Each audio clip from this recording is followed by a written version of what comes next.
The following program contains coarse language. Viewer discretion is advised.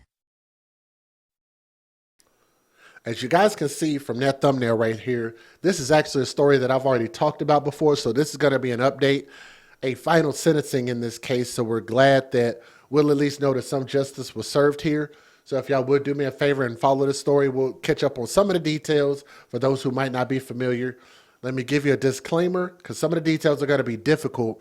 So please, as a reminder, the details are difficult to hear. Bad things have happened to this child. If you can't hear that, I understand it. We should not be demonetized for just telling the details about what happened in this case. All right? So let me give you guys a disclaimer and then we'll go from there. Some viewers may find the following content offensive and controversial. The information in this video comes from multiple sources, including court records, official police charges, news web articles, and interviews. This video commentary also contains my personal opinions about the facts of this story. The point is to use this story as a cautionary tale in hopes of preventing tragedies like these to children going forward. Viewer discretion is advised. That is your official disclaimer. So again, do I need to give another type of disclaimer? Because y'all might be traumatized. The following video contains material that may be harmful or traumatizing to some audiences. Viewer discretion is advised. That is your official disclaimer. Let me give you the details. A Tallahassee, Florida woman accused of hitting and killing a toddler, hitting him multiple times with a tire iron.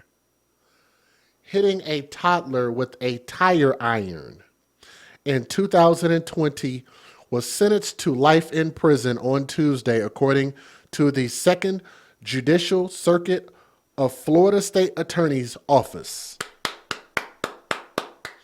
This has been a long time coming. I think this was mom's girlfriend, if I'm not mistaken. Again, mom's girlfriend, if I'm not mistaken. This fool's name, let me back her face up just for a moment, is Talia, T-E-L-E-A Jefferson. Talia Jefferson's sentencing comes after the 28-year-old was arrested in October 2020 and indicted on charges of first-degree murder and aggravated child abuse with a deadly weapon in connection to the 3-year-old boy's death. Let me get his face back up on the screen so y'all can see his full name. His full name, if y'all want to look it up, and rest in peace, young Prince, rest in peace.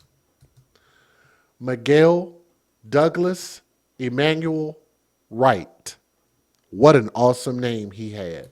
And what a bright smile this young man had that was stolen, taken away from him. A month after the young boy's death, prosecutors actually sought the death penalty against Jefferson after she was accused of killing the young child going by the name of Miguel while he was in her care as her mother worked. So this was mom's girlfriend. Her punishment was reduced to life behind bars following a plea agreement consented to by the child's parents, according to the prosecutors, the Tallahassee Democrat reported. The day the incident unfolded, Jefferson took the child to an emergency room with cuts to his forehead and face. Court records indicated the caretaker who lived with the victim, his 6-year-old brother, and the children's mother, initially telling authorities that the young boy had fallen from the sink and hit his head on the toilet. Sounds like another bathtub story. It's a lie. It's bull crap. It's usually all bull crap. However, Jefferson later relented, admitting to having beaten the 3-year-old with a tire iron 3 to 4 times. She said it was only 3 to 4 times. Due to him not listening to her directions. How many times have I talked about LGBT female couples and the violence? Quite a bit. They don't think rationally. They usually don't get in trouble for being violent. So they believe that any time that they get mad, they have the right to be violent. And matter of fact, even to try to make up for the lack of not having a father inside the home, her trying to overcompensate, trying to be overly masculine for her lack of being masculine, because she ain't no man, nor will she ever will be. You could never compare a woman to a man, right? We need to respect the differences, and people like this don't respect the differences. Trying to overcompensate and think that I got to, and that's how you raise kids. You not listening to me, so I'm going to murder you. I'm going to kill you. And she thought that that was normal. Investigators also found that Jefferson delayed taking the child to the hospital up to 3 hours. When the child finally arrived at Tallahassee Medical Health Care, he was declared dead by that time. Noted arrest transcripts at the time, she would admit that he was likely deceased prior to transporting him to Tallahassee Medical Health Care, to the hospital. Police also noted that Miguel had injuries throughout his body in various stages of healing, so this has been an ongoing thing. When asked, Jefferson confirmed the use of physical punishment during prior incidents. She would indicate the boy was stubborn.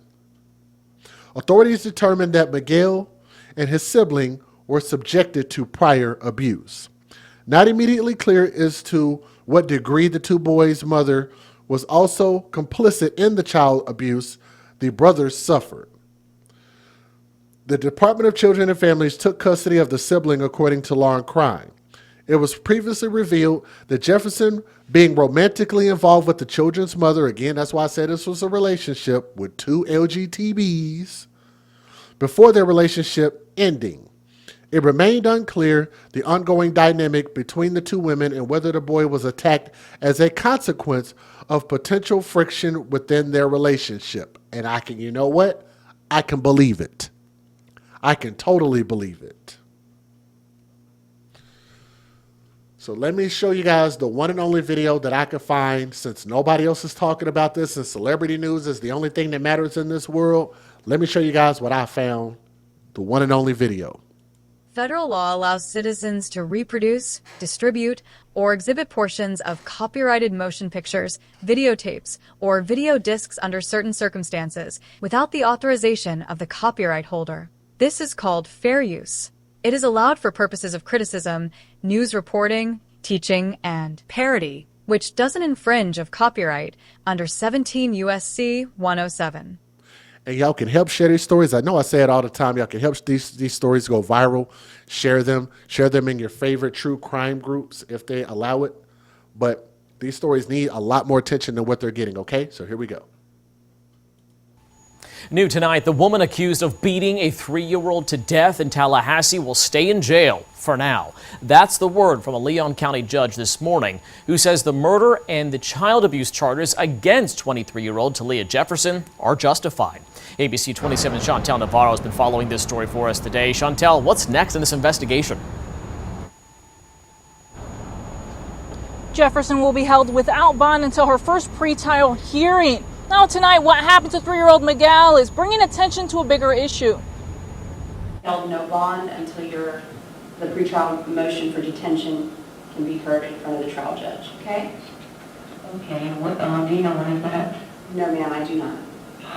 23-year-old Talia Jefferson in front of a judge on Thursday, where she was assigned a public defender in the murder of 3-year-old Miguel. Court documents released on Wednesday show she confessed to beating Miguel to death with a tire iron on Monday. Documents show there were signs of prior abuse on his body, with Jefferson admitting she'd been physical with him and his older brother before. While these circumstances are rare, cases of child abuse in the Big Bend are not. Currently appointed to well over 700 children in 6 counties. The Guardian Ad Litem program in Leon covers the entire Big Bend. They're the people the court assigns children to after an independent investigation of abuse by the Department of Children and Families. Once their investigation is complete, the group works with volunteers to determine if the child can stay with a relative or will be put in foster care. It would be nice to think that child abuse was on the decrease, but that's just simply not the case, particularly since we have been in this pandemic since mid-March. Sika Green is with the Children's Home Society. The organization handles case management, foster care, and operates a child protection team. Green says the Florida Abuse Hotline receives 15 to 20,000 calls a month. Now, they're only seeing about 3,000 calls monthly. Now we are in a space where many children are home doing hybrid. There is definitely more opportunity for frustrations to arise. Green says it's partially due to less eyes on those kids due to remote learning. Green says it's now up to the community to watch out and help these kids stay safe before another tragedy happens. Green says if you see a child thinning, has bruises or flinches at the touch or the sound of their name, that could be signs of abuse. If so, they encourage you to call the Florida Abuse Hotline. Those numbers are on our website. That's WTXL.tv. For now, live in Tallahassee, Chantal Navarro, ABC 27. Well, it just doesn't seem like they're doing it enough. We continue to keep losing babies. And here's the thing, like, this woman, this LGTB, had every opportunity, knowing that she don't like these kids, knowing that she can't produce kids with another woman, and you put yourself in this situation. Nobody's forcing you to be in this situation. The fact that they had the death penalty on the table lets you know how absolutely horrible this is. Like, she didn't have to do this. And she had been beating the hell out of these kids. She didn't like them. She didn't love them. She didn't want to see them grow up and become anything great at all. The death penalty would have been great. A life sentence in prison with no possibility of parole, we're just going to have to accept that's about as good as it's going to get. But Miguel suffered an unbelievably horrible death. Young Prince, R.I.P. But yeah, again, you know, I know some people might not agree with my stance on a lot of different things, especially when it comes to LGTB relationships. You don't have to debate that with me. Debate it with statistics. Debate it with the government. Debate it with the people that are putting the actual stats out there with what's reported, because it's probably higher than what it is. We've got plenty of videos, lots of videos, personal experience, whatever you want to put out there to show that generally, not all, but most LGTB relationships when it comes to women and women are usually highly hormonal and highly volatile. That's the thing that draws them together, that makes them think that they're supposed to be together. But it's just like the way magnetism works. It repels for a reason, because it is unnatural. That is an unpopular opinion, maybe, but it's the right opinion. That's what nature tells us. Again, thank you guys so much for listening with an open mind as well as an open heart to this story. Make it go viral. If you disagree, post a comment in the comment section. Let's talk about it, okay? Thank you.